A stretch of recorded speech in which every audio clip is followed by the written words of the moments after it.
이 말씀은 예수님이 부활하신 날 밤부터 승천하신 날까지 일들을 압축적으로 기록해주고 있습니다. 우리가 이 내용을 좀 이렇게 살펴보면 36, 37절에 보면 부활하신 예수님이 제자들에게 그날 밤 나타나셨을 때 그들이 두려워했었다는 사실을 보여주고 있습니다. 두려워하는 그들을 향해서 주님께서는 38절부터 43절까지에서는 육체로 부활하셨다는 사실을 거듭 여러 방법으로 확신시켜 주시는 일을 하신 것을 보게 됩니다. 또 44절부터 49절까지는 예수님의 자신의 부활에 대한 자신의 증거가 결국은 여러 경험들을 통해서도 하셨지만 말씀을 통해서 확증하신 걸 또한 보게 됩니다. 그들의 마음을 열어서 자신에 관하여 말씀하셨던 것이 다 이루어져야 한다. 내가 전에 누구와 함께 있을 때 그렇게 말하지 않았느냐. 자, 봐라. 내가 그 말씀대로 지금 이렇게 부활을 했다. 그렇게 말씀을 하고 있습니다. 거기서 한 걸음 더 나가서 그들이 앞으로 이 일의 증인이 돼요. 온 세상이 구원받는 회개를 하게 될 것에 대한 사명 고치를 하시기도 하셨습니다. 그러나 그 전에 이 성에 머물러 약속하신 성령께서 오실 때까지 기다려라. 그리고 주님께서는 베다니 마을 앞 동네에서 그들을 다시 만나셔서 그들을 축복하시고 천국으로 다시 승천하셨고 제자들은 큰 기쁨으로 예루살렘에 돌아와 성전에서 하나님을 찬양했다. 여기까지가 오늘 본문 내용의 전반적인 개요가 되는 것이죠. 먼저 36, 37절로 다시 돌아가 보면 부활하신 예수님이 문이 닫힌 방에 쑥 나타나셨을 때 제자들은 당연히 무서워할 수밖에 없었겠죠. 주님께서 나타나서 첫 번째 말씀이 너에게 평강이 있을지어다. 주님의 부활하신 후 제자들을 만나신 첫 성이 제1성이 평강을 주어다. 그렇게 말씀하시죠. 지금도 주님 우리가 주님 안에서 누리는 평강이 깨어지지 않고 늘 그분의 평강 가운데 있기를 원하신 줄로 믿습니다. 공연히 여러 가지 일로 나 스스로 염려, 걱정, 근심해서 평안을 잃는 것은 마귀에게는 아주 호재가 되죠. 아무 유익이 되지 않는 그 평강을 잃는 삶을 허용하고 산다는 건 참 바보스러운 일이다.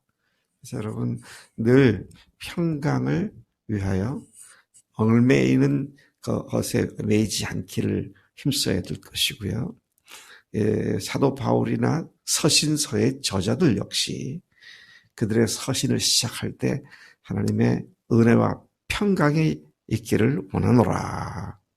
서신서가 마쳐질 때도 역시 은혜와 평강을 기원하는, 축복하는 그런 글로 마친 것을 우리가 잘 알고 있습니다.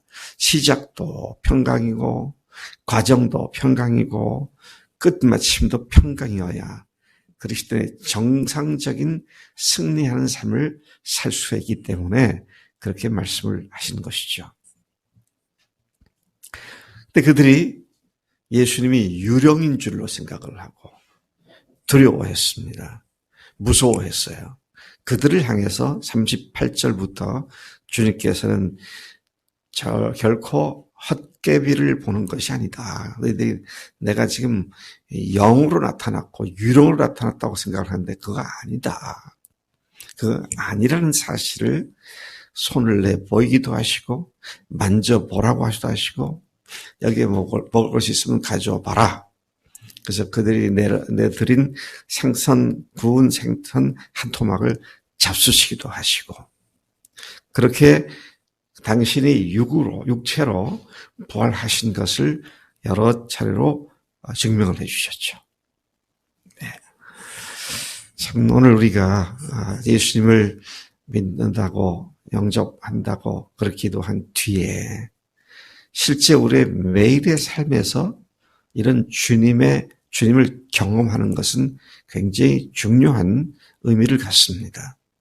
믿었는데 영적으로 또는 논리적으로 이성적으로는 알고 확신했는데 그 주님을 실제 삶 속에 경험하지 못한다면 히브리서 기자는 그런 사람들을 일컬어서 영적으로 어려서 젖이나 먹고 단단한 음식을 먹지 못하는 자들이다. 그렇게 말씀했죠. 고기를 먹고 단단한 음식을 먹는 영적으로 그런 상태에 있는 사람들은 뭡니까? 영적으로 성숙한 사람으로서 의의 말씀을 경험한 자들이다. 그래서 우리 부활의 증인이 되는 데 있어서 더 중요한 한 측면이 그 주님을 실제로 경험하는 겁니다. 네? 주라. 그러면 너에게 후일되어 안겨주리니 누르고 흔들어 넘치도록 너에게 안겨줄 것이다. 아멘이죠. 근데 그렇게 안 해보고 무슨 그게 진리라고 말할 수 있겠어요? 내 거 10개밖에 없는데 10개 주니까 주님께서 30개, 100배, 100개를 주시는 그 경험을 해야 살아계신 주님이 지금 우리 속에, 내 속에 역사하심을 경험하고 담대하게 얘기할 수 있는 거죠. 말로야 무슨 말을 못하겠어요. 그래서 우리가 주여 주여 하는 자마다 그런 말씀하는데요. 주님으로 믿었다면 그러면 나는 이제부터 모든 것을 그분께 의탁하는 거죠. 그분께 내 인생을 내어 맡기고 기대는 거죠. 그럴 때 주님께서 이런 일 저런 일 통해서 주님이 우리 속에 역사하신 것을 확증시켜 줄 수 있다. 그런 말씀이죠. 그래서 부활이 더 분명해지게 되는데, 그런데 활용 정점은 뭡니까? 말씀입니다. 엠마오로 가던 두 제자들에게도 말씀을 가르쳤죠. 그들의 마음을 열어 성경을 깨우쳐 주셨죠. 그랬을 때 그들이 어땠습니까? 나중에 말하기를 말씀을 풀어주실 때 가슴이 뜨겁지 아니하더냐. 여러분, 우리가 부활이 확실한 증거인데 부활이 확실한 증거라는 사실조차도 성경을 통해서 우리가 또한 확증했기에 여러분 이것을 우리가 이념같이 받은 자들이랑 말씀을 통해서 부활을 확증한 자들이니까 늘 말씀에 우리가 담대함과 확실한 뿌리를 갖고 있는 것이 필요하다는 것입니다. 그래서 우리가 하나님의 말씀을 마음에 풍성히 거하게 하는 것 굉장히 중요하고요. 예수님도 3년간 사역하실 때 제가 늘 얘기합니다마는 관주가 붙어있는 성경을 보면 예수님이 하신 말씀은 거의 다 관주가 붙어 있어요. 관주가 붙어 있다는 말은 무슨 말입니까? 그분이 기발나게 독창적으로 새로운 말씀을 하신 것이 거의 없어요. 성령님도 그렇습니다. 성령님을 보내주신다 그랬는데 주님께서 말씀을 하시기를 그가 와서 자기 뜻대로 자의대로 말하지 않고 듣는 것을 말하시며 내 것을 가지고 너에게 알리겠습니다. 늘 우리가 신령한 경험을 하는 건 굉장히 의미 있고 중요한 건데 이게 성경 말씀과 부합되는 것이냐 아니면 성경 말씀에 없는 전혀 내가 전에 들어보지 못했던 그런 것이냐 이걸 잘 살펴야 됩니다. 44절부터 49절까지를 보면 자 예수님께서 바로 그런 일을 하셨고요. 예, 거기에다가 내가 너희들에게 성경대로 죽었다가 다시 살아나야 한다는 말을 입에 하지 않았느냐. 그래서 내가 지금 살아났다. 성경대로 살아났다. 이 말씀을 하신 데다가 거기에다가 플러스 뭘 말씀하셨습니까? 그분의 이름으로 죄사함을 받게 하는 회개가 예루살렘으로부터 시작돼서 모든 족속에 전파될 것을 성경에 기록해 두었는데 이제 너희들이 이 일의 증인들이다. 그들에게 사명 고치를 하시며 그들이 예수 부활 증인이라는 사실을 주님께서 친히 적시해 주셨음을 보게 됩니다. 그리고 그 증인의 사명을 감당하기 위하여는 성령님을 보내주실 것이다. 너희들이 몇 날이 못 되어 성령을 받게 될 것이다. 근데 여기에 보니까 표현이 이렇습니다. 표현이 성령을 보내주신다고 하는 그 표현이 이렇게 됐어요. 49절 보세요. 볼지어다 내가 내 아버지께서 약속하신 것을 너에게 보내리니. 성령님을 보내시는 일은 아버지께서 아들 예수님께 약속하셨고, 그렇죠? 내가 내 아버지께서 약속하신 것을 내가 너에게 보낸다. 보내시는 분은 또한 예수님 자신이시고, 너희는 위로부터 능력으로 입혀질 때까지 이 성에 머물라. 여러분, 성령님은 하나님께서 약속하셨고 예수님께서 승천하신 뒤에 보내주신 분이시죠. 네, 그렇게 승천하신 오시기까지 열흘을 예수님께서는 기다리셨다가 보내주셨어요. 왜요? 승천하신 뒤에 천국 돌아오셨으니까 여러 가지 할 일도 많고 그래서 그렇습니까? 성령을 보내시기까지 열흘 동안 준비가 필요했기 때문에 하나님께서 그런 필요가 있었기 때문에 그러셨습니까? 아닙니다. 그 제자들이 성령을 받을 수 있는 준비하는 것이 필요했습니다. 그래서 성령이 강림하셨을 때 그들은 즉각적으로 이것이 성령님이시구나 알고 성령의 충만을 받고 성령의 권능으로 나가서 증인의 역할을 하기 시작을 한 것이죠. 자, 제가 이 말씀을 정리하면서 우리가 참 중요한 것은 부활의 주님을 만났다면 그 부활의 증인 예수님을 실제 삶 속에서 경험하고 그러나 성경으로 확증하고 그리고는 성령의 능력으로 여기 입혔다 그랬어. 능력으로 주님께서 우리를 입혀주신다 그랬습니다. 그래서 증인의 역할을 감당하게 되는 것이죠. 제자들에게는 부활하신 예수를 만난 지 열흘이면 좋겠습니다. 여러분 부활하신 예수를 주인으로 모신 후 성령의 능력을 입고 영혼을 구하는 증인 역할을 하는데 며칠이 걸렸습니까? 몇 년이 걸렸습니까? 그게 뭘 얘기하는 겁니까?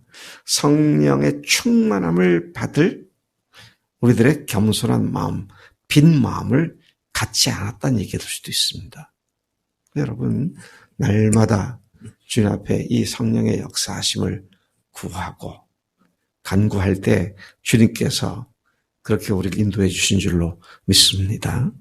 성령께서 하시는 일 중에 참 놀랍습니다. 우리가 지난번 남자들 성경 공부할 때 그 말씀을 봤는데요. 성령께서 예수님을 주님으로 믿은 사람들 마음속에서 하시는 일 중에 아주 중요한 일 중에 하나가 뭐냐.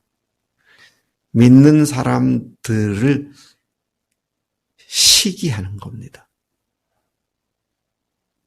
성령께서 시기하세요. 뭘 시기하십니까? 믿는 사람들이 주님이 아닌 다른 것을 쫓아가는 것에 대해서 시기심을 가지시고 그걸 책망하세요. 그래서 바울이 쓴 글에 의하면 성령께서 시기하시기까지 하나님께서 너희를 사랑하시고 돌보신다. 그런 말씀을 하고 있는데 여러분 매일매일 우리 안에 계시잖아요. 매일 매 순간 내가 성령님을 속상하게 만들어 드리고 성령님을 마음 아프게 만들어 드리는 곁눈질하고 사는 가재미 눈을 하고 살지 않는가. 가재미가 눈이 옆으로 가 있잖아요. 옆눈 보고 살고 있지 않은가. 그 생각을 하면서 주님께 집중할 때 성령의 충만함으로 주님께서 우리를 통해서 놀란 증인의 역할을 감당케 하시고 또 열매를 풍성히 허락하신 줄로 믿습니다. 제자들을 축복하시고 승천하신 후 제자들이 그분께 경배하고 큰 기쁨으로 예루살렘에 돌아가 늘 성전에서 하나님을 찬송했다. 부활을 확증받은 제자들은 이제 그분을 하나님으로 알고 경배했습니다. 참 이게 예수님께 경배했단 말이에요. 제자들이 경배했단 말이 여기서 처음 나옵니다. 네. 도마가 나의 하나님 나의 주님이시다 그 말을 했지만 여기 보니까 제자들이 그분을 경배했다. 승천하시고 하셨을 때 경배했다. 그리고 부활과 사명을 큰 기쁨으로 받고 성전에서 하나님을 찬송했다. 이것이 부활 이후에 우리 그리스도인의 마땅한 삶이며 능력의 삶인 줄로 믿습니다. 하나님 아버지 감사합니다. 하나님이신 예수님께서 세상에 오셨고 또 오신 목적대로 우리를 위해서 대신 십자가에서 형벌을 받아 죽임을 당하셨고 그리고 오신 목적 그대로 사흘 만에 부활하셔서 우리에게 하나님이심을 확증시켜 주신 것 참으로 감사합니다. 뿐만 아니라 이제 성경에 예언된 대로 우리를 부활의 증인으로 삼으셔서 예루살렘으로부터 시작된 이 부활의 소식이 오늘 한국 땅까지 전해졌고 오늘 대전으로부터 우리들을 또 다른 곳으로 계속 증인으로 보내시는 주님이신 줄로 믿습니다. 하나님, 날마다 주님을 경배하고 성령의 충만함으로 우리가 마땅히 감당해야 할 사명자로서의 사명을 담당하는 놀라운 은혜가 지금부터 영원토록 주님과 함께 우리 속에 있게 하실 줄로 믿습니다. 그 은혜를 의지하고 살겠습니다. 감사하고 예수님의 이름으로 기도를 쌉나이다. 아멘, 아멘.